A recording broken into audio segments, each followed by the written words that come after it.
What's up everybody, welcome back to the channel. Today I'm going to be installing a new downpipe on the Focus. Stay tuned.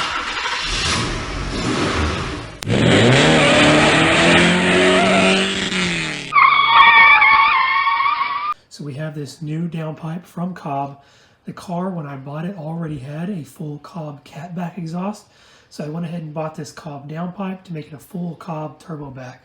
This is everything that Cobb provides. So we obviously have the downpipe itself.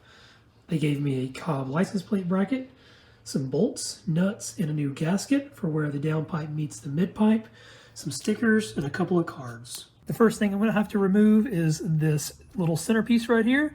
So you've got a torque screw right here, one in the center, and then one over here on this side as well. After I remove this, there will be 3 more torque screws, and I'm going to have to remove underneath this, holding the splash guard in. There will also be one more torque screw over here on the wheel well, and then one over there on the other side as well. And then there will be 3 more torque screws in the back, and then this thing will slide out. Remove our exhaust bracing here in the back, and you're going to have another one up front, up here, that runs the length of this all the way over. For the exhaust bracing in the back, you're going to have 2 T40 torque screws. And for the front bracing, everything is going to be a 15mm. You'll have 2 bolts on either side, and then you will actually have 2 15mm nuts that you will have to remove. After you remove the exhaust bracings, you're going to have to remove these 14mm nuts and bolts to separate the downpipe from the midpipe. There's going to be one up front here, and there's going to be another one in the very back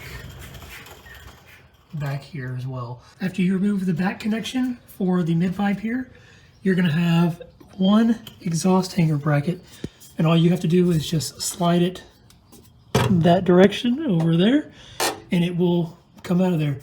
After you get your midpipe removed, it's time to remove the downpipe. You're going to have 2 10mm bolts on either side here. You're going to have to go up in there and remove the oxygen sensor. I can't reach it with my hand, but I can point it. It's exactly what you're looking at right there.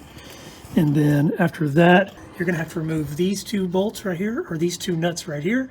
They will be 13mm, and remove the V-band clamp that's actually holding the downpipe to the turbo. I wanted to show you guys this while the downpipe is off of the car. It was hard to film while I was doing everything, and it's very tight spaces, so I just want to show you this so you can get a better idea of what all you have to do. So you saw this, I took these off. It is 2 bolts that fit right in there, and there they are right there. The second thing you will have is this piece right here. These 2 bolts will be sticking through, and there will be 2 nuts attached to it, and you will have this little plate underneath that will come off as well with that. The V-band clamp is very easy. It's this bolt right here that slides straight through there, and you'll have this little locky nut and washer. They go on there as well. You don't actually have to take it all the way off, but it does make it easier so that you can stretch this thing out to get it off a little bit easier. The last thing you'll have as far as the V-band clamp goes is this little gasket that actually seals the downpipe to the turbo. The hardest part, the hardest thing that I had an issue with is the O2 sensors. There actually is clips that run up in there. The problem is that you can't see them. You have to kind of do it by feel. But on this one right here, the one that's closest to you, there's a little press button right there. If you press that down, this will slide right out. The other one is the exact opposite. The button that you press down is actually the piece that's attached to the harness. So once you press that down, it's clipped into this piece right here. This will slide right out. First thing we're going to have to do is remove the old O2 sensors off of the original downpipe. There's going to be one here, and this one back over here, and we'll install them on the new downpipe and the fittings that are already welded on. After you install both of the O2 sensors on the new downpipe, go ahead and remove the old gasket and clamp from the old downpipe so that we can reuse it for the new one. To make getting this downpipe in there easier, regardless of whether you have these aftermarket charge pipes or the stock charge pipes, I'm going to go ahead and remove this bracket right here that actually held in the stock downpipe. We're not going to be reusing it because the Cobb downpipe does not have a bracket for it. So I'm going to take this bolt and this bolt right here off. It's going to make it a little bit easier to get my hands up in there to tighten this downpipe down. Once you remove this bracket right here, go ahead and install your V-band clamp on the turbo. Go ahead and feed your new downpipe through And then go install your gasket and connect it to the V-band clamp. Next, you will remove the mounting bracket from the original downpipe. There's two little nubs that will stick through. It'll look like they don't fit, but if you pull hard enough, they will pop straight out. We're gonna pop this on our new one, and then we'll get these tightened down. After you get everything lined up, go ahead and push these through on the new one, and go ahead and install your original bolts that held this bracket in.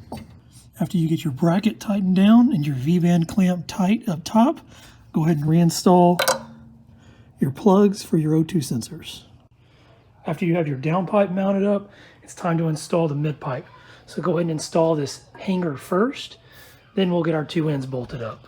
After you get your mid-pipe on the hanger, you can go ahead and install your gasket and your hardware to connect it to the rear, and go ahead and use the new gasket and bolts and nuts provided by Cobb to connect it to the downpipe.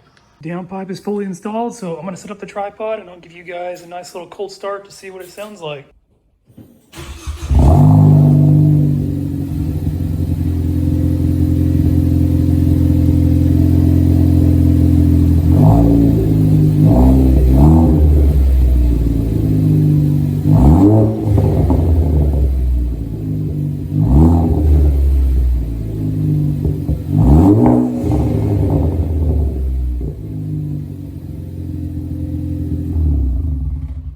Downpipe is fully installed. I love the way that this thing sounds. It's not too overly aggressive. It just kind of has a nice growl to it, but I will try to do probably an update video later on, but for now, that's it. I will catch you guys next time.